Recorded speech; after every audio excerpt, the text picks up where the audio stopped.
Are you resolute? Get rid of anything that will compromise your faithfulness to God. When Daniel learned that the law had been signed, he went home and knelt down as usual in his upstairs room, with its windows open toward Jerusalem. He prayed 3 times a day, just as he had always done, giving thanks to his God. Daniel 6:10.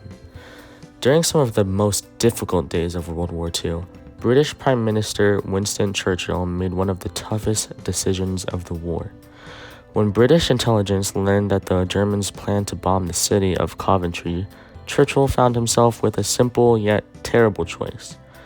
Either evacuate the city and save hundreds of lives, but risk tipping off the Germans that the British had broken their communication code, or do nothing and allow hundreds of people to die, but keep the secret safe. Churchill, resolute as always, chose the welfare of his entire nation and allowed the enemy to bomb Coventry. In a similar way, God calls you to be a resolute man who refuses to compromise the well-being of your family or the dignity of your work or ministry, even when you face hard choices. The Old Testament prophet Daniel knew the importance of remaining resolute in difficult times.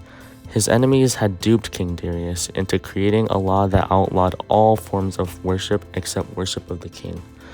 The penalty for breaking the law was death at the jaws of hungry lions.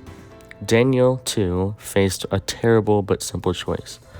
Either worship Darius and live, or continue faithfully praying to God and risk becoming an evening snack for the lion.